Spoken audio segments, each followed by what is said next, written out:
नमस्कार साथियों, स्वागत है आपका अपने चैनल मिस्टर एसबी क्लच पर। जी हाँ साथियों, एक अच्छी खबर लेकर आए हैं आप लोगों के लिए। यहाँ पर आप लोग देख पाएंगे साथियों, कई बार आप लोगों ने देखा होगा कि हेड ऑफिस या फिर सरकार डिपार्टमेंट कई बार जानकारी मांगता है साथियों, अपने नीचे जो ऑफिस हैं, सब डिविजनल ऑफिस हैं या फिर साथियों फील्ड ऑफिस हैं, उनसे कर्मचारियों के बारे में पूछा जाता है। वे कितने आउटसोर्सिंग के कर्मचारी हैं, पार्ट 1 के हैं या फिर पार्ट 2 के हैं, या फिर कई बार कौशल रोजगार निगम के कितने कर्मचारी हैं, ठेकेदार के थ्रू कितने कर्मचारी हैं।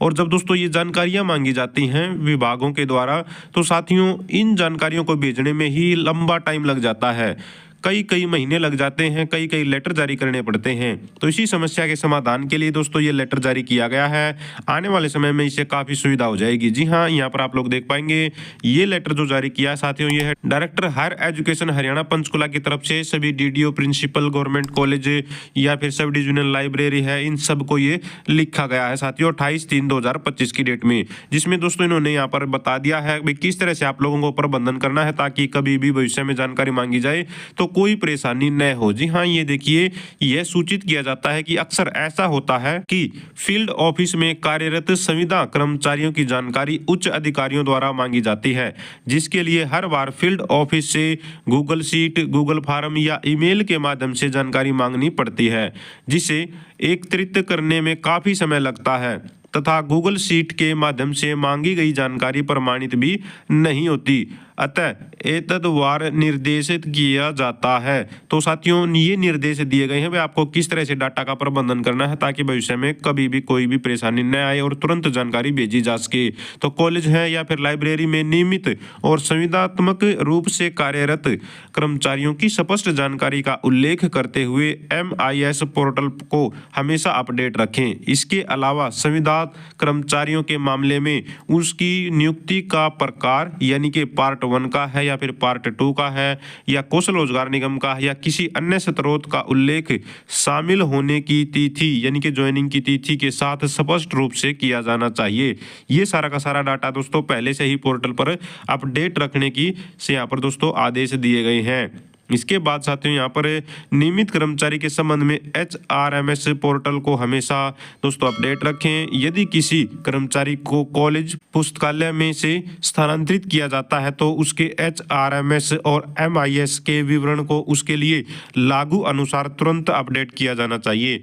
भविष्य में जब उच्च अधिकारियों द्वारा या RTI में या किसी अन्य प्रयोजन से किसी संविदा या फिर नियमित कार्यरत कर्मचारी का विवरण मांगा जाएगा तो विवरण उपलब्ध करवाया जाएगा। तो साथियों किस तरह से प्रबंधन रखना है ताकि भविष्य में तुरंत प्रभाव से जानकारी दी जा सके, सारी चीजें अपडेट रहें, उसके लिए ये स्पेशल लेटर लिखा गया है।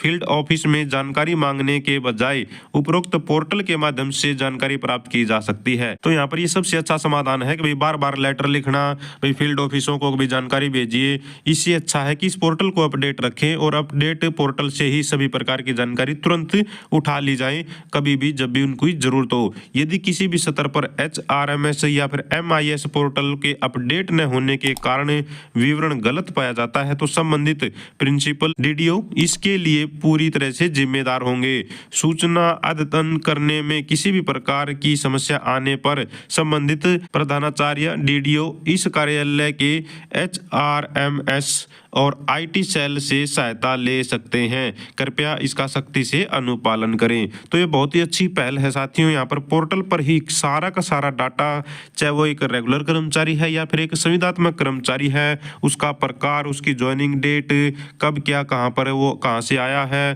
कहाँ से इसकी ज्वाइनिंग हुई थी, संपूर्ण जानकारी रखने के आदेश दिए गए हैं। और प्रिंसिपल है या फिर DDO है, उनको ये स्पेशल हिदायत दी गई है। अगर यहाँ पर ये डाटा अपडेट नहीं रहता तो इसके लिए आप जिम्मेदार होंगे। तो अच्छी खबर है साथियों, यहाँ पर कर्मचारियों की भविष्य में ये जानकारियां जब मांगी जाती हैं कर्मचारियों के किसी भी संबंधित काम के लिए तो तुरंत ये अपडेट हो जाएंगी, तो तुरंत ये मिल जाएंगी और काम जल्दी होगा।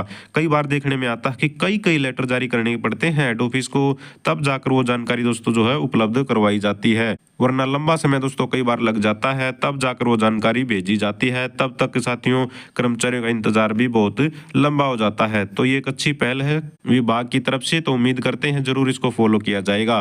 तो दोस्तों फिलहाल के लिए यही अपडेट थी। अगर आप भी चाहते हैं हरियाणा में एजुकेशन से रिलेटेड आउटसोर्सिंग कच्चे क्रम से जुड़ी खबरें समय पर पाना तो चैनल को जरूर सब्सक्राइब करें, वीडियो को लाइक करें, दोस्तों के साथ शेयर करें। Thank you very much.